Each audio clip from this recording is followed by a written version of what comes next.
Ahead of September 2024, we are prepared to take necessary measures, including significantly limiting visas, and are looking to potentially expand off-campus work hours for international students up to 30 hours per week. 80% of international students or more work more than 20 hours a week. We will extend the temporary policy that has allowed eligible international students to work more than 20 hours per week through till April 30th of 2024. So starting on January 1st of next year in 2024, a single applicant will need to show that they have $20,635 in funds to support themselves in Canada.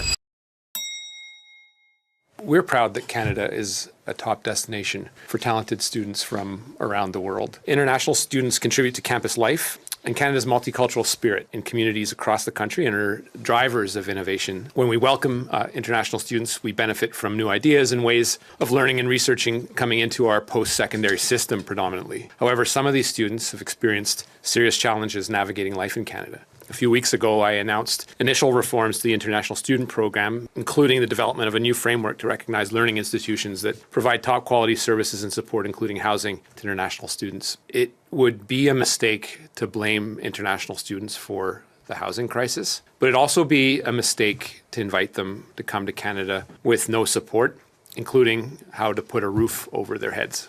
It's why we expect learning institutions to only accept a number of students that they're able to provide for, able to house, or assist in finding off-campus housing.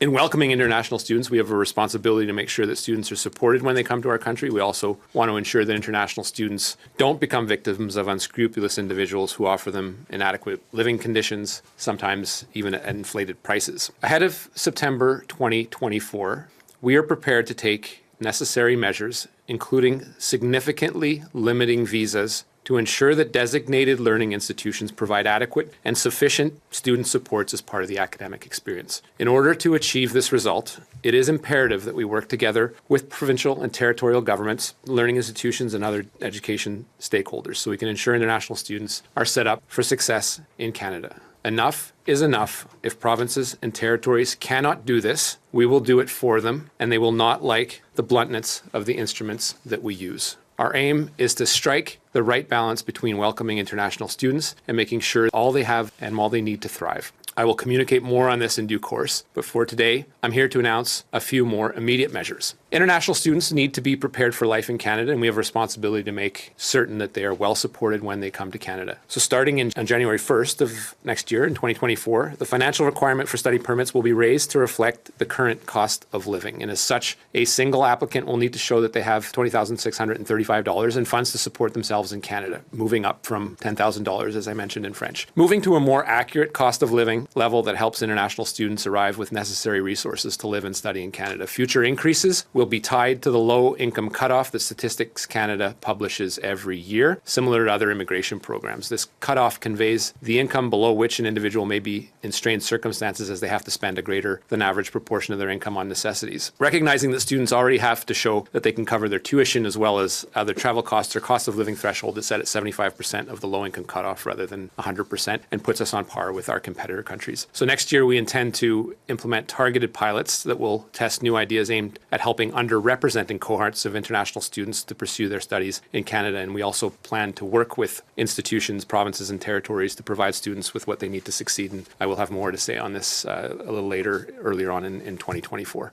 I'd also like to update you on 3 temporary policies affecting international students that were set to expire by the end of the year. The main purpose for an international student to be in Canada is to study. However, since most students are currently halfway through their school year and some are working full-time to meet their needs, we will extend the temporary policy that has allowed eligible international students to work more than 20 hours per week through till April 30th of 2024, the end of the academic year. We're currently examining options for this policy in the future, but we know that 40 hours a week is untenable if you're a student, and are looking to potentially expand off-campus work hours for international students up to 30 hours per week while class is in session. Our data shows us that 80% of international students or more work more than 20 hours a week. We first implemented distance learning measures in 2020 due to the travel restrictions during the pandemic, and reduced them in scope in September of 2022. But since the vast majority of international students are now actually studying in person in Canada, we're extending this measure only to those starting programs before September 1st of 2024. And finally, in response to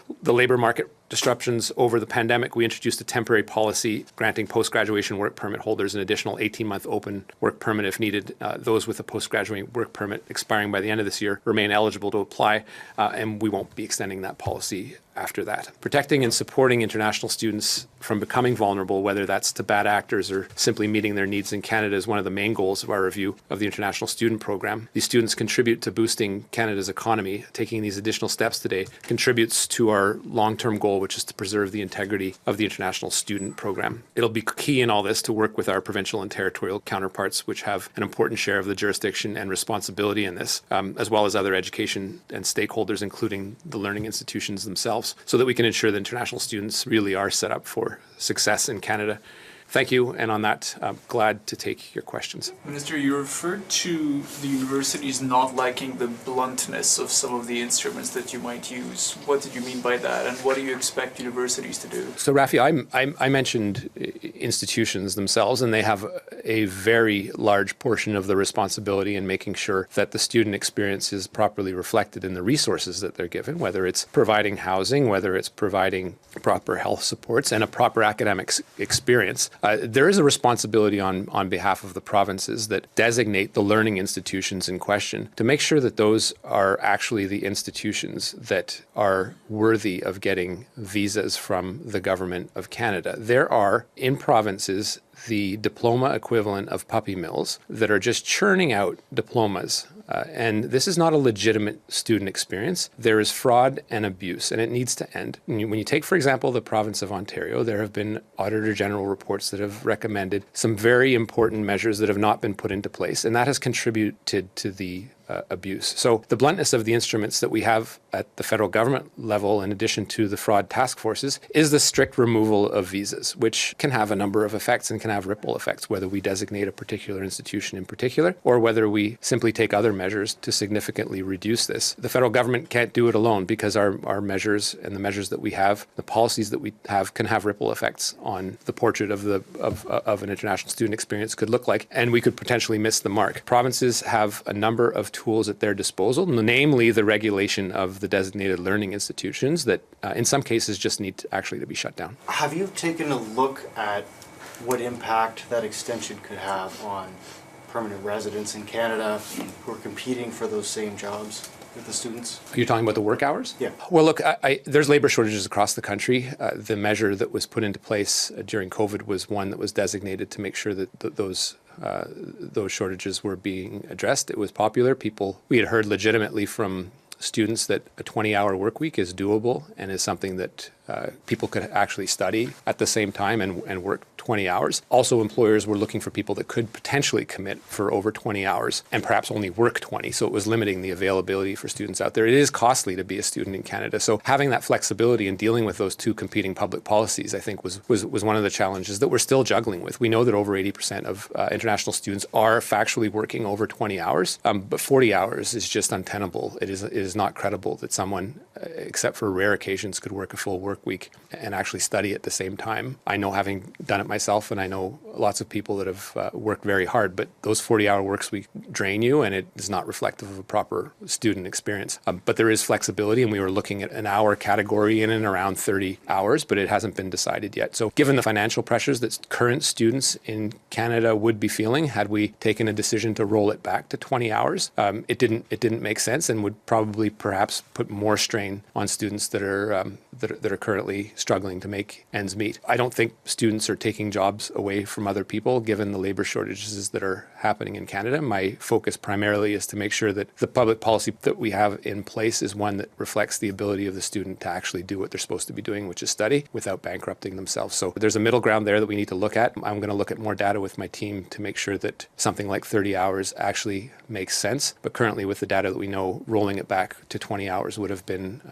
on the draconian end of the spectrum. Mean that there'll be fewer international students coming in because you've raised the financial requirements for people to come to Canada? Do you have any models or numbers on that? We're currently looking at that, Mackenzie, it is what it is. The reality is that we need an international student program that is robust. Clearly, we compete with other countries for some of the top talent, but clearly we have become a country that has been targeted for abuse and exploitations by some unsavory actors. For now, I'm not worried about the absolute number. What I'm worried about is the students, and to make sure that they have the proper student experience and that they are indeed studying, and that the unscrupulous institutions that exist today that aren't actually learning institutions, but are a conduit for money going to some people that want to profit off them, and potentially some backdoor entries to Canada, are effectively shut down.